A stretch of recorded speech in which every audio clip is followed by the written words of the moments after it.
Welcome back to our Leading Ladies of the Word series. We're going to transition to the New Testament now to look at women from the New Testament. And we're going to start with Anna. Anna is a character that shows up in the early life of Jesus on earth. She is a prophetess who is an old woman who is hanging out in the temple every day, and she meets Jesus as a young baby. Here's a picture I found online of depictions of Anna. You can see she's an elderly woman, and she gets to meet Jesus. Let's read the passage. In Luke 2:36 through 37, it says, "There was also a prophetess, Anna, the daughter of Phanuel, of the tribe of Asher. She was very old, and she had lived with her husband 7 years after her marriage, and then was a widow until she was 84. So there's a number of things we learn from this brief passage. First of all, we see once again that we have a prophetess in Scripture. So we've seen that before. We've seen Miriam, and we saw Deborah, and we saw Huldah, and now we see Anna. So Anna is a prophetess. That means she speaks the word of the Lord to people. And we know that she did this in the temple because that's where she spent all her time, as we'll see in just a little bit. But right now, it's just enough to note that she is a prophetess. Another thing that's interesting to note about Anna is that she's from the tribe of Asher. That's kind of an interesting thing because the tribe of Asher was, of course, one of the northern tribes. And the northern part of Israel, which was sometimes just called Israel, had basically ceased to exist many hundreds of years prior, when they were overtaken by the Assyrians in 722 BC. So how is she from the tribe of Asher? I mean, what is the connection here? Well, many people from the northern tribes did migrate south when they saw the demise, the pending demise of the northern tribes, and so she could have been one that migrated south but just kept her tribal affiliation. Her family would have kept her affiliation all these years, but it's probably more likely that she was somebody who had been exiled many miles away, and yet her family had maintained their faith, and then at some point returned to Jerusalem in the hopes that the Messiah would come, and maybe even believing that the Messiah was coming soon.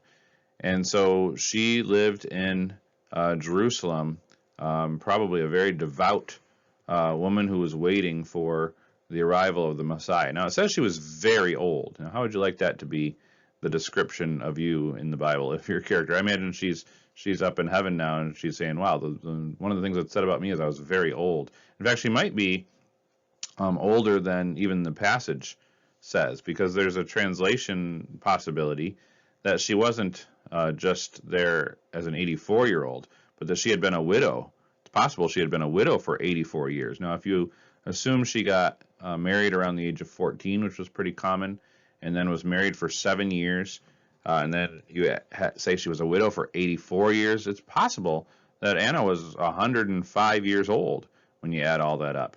And while that would have been a very long life for back then, it's not an unheard of life. There were people that lived just like there are today, past the year 100.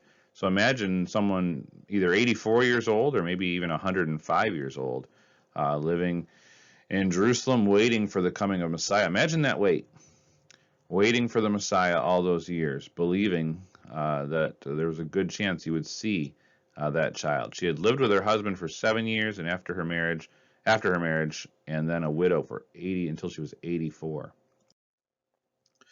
Now, here's what else it says in verse 37 and 38. It says, she never left the temple.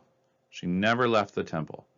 Now, that's probably hyperbole. Of course, she would have had some opportunities, I'm sure, to leave the temple and some reasons to leave the temple. But basically, she was at the temple as much as possible, and she worshiped night and day, fasting and praying. Now, imagine the cumulative effect of her being at the temple. Now, she wouldn't have been allowed into, of course, the Holy of Holies or the holy place or the inner courts where the men were allowed. But in the outer courts, the court of the women, she was allowed to be there. and she was there. And imagine the cumulative effect of everyone seeing her day after day, night after night, year after year, decade after decade.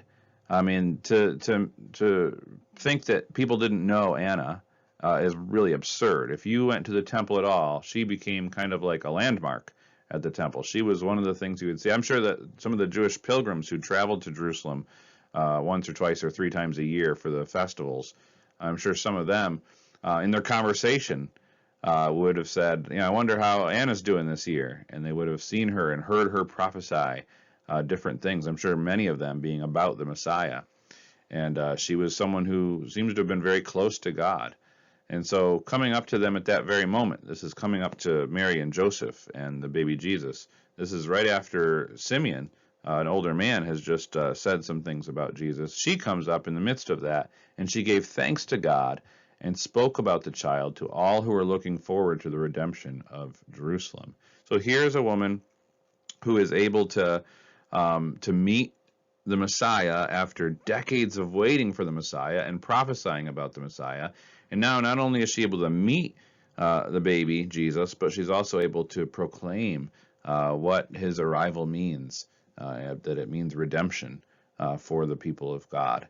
So she plays a very important role. And I like this quote from Richard Bauckham.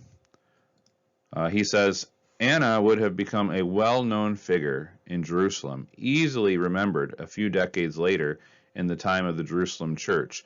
Now, some who are in their youth had been impressed by her prophecies and shared her ardent hopes of the redemption of Jerusalem, and they may have joined the church.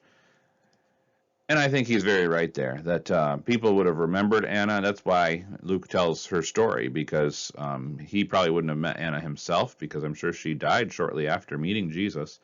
But there would have been a lot of people around Luke's age that had grown up in Jerusalem and knew about this woman and said, you need to tell her story as well.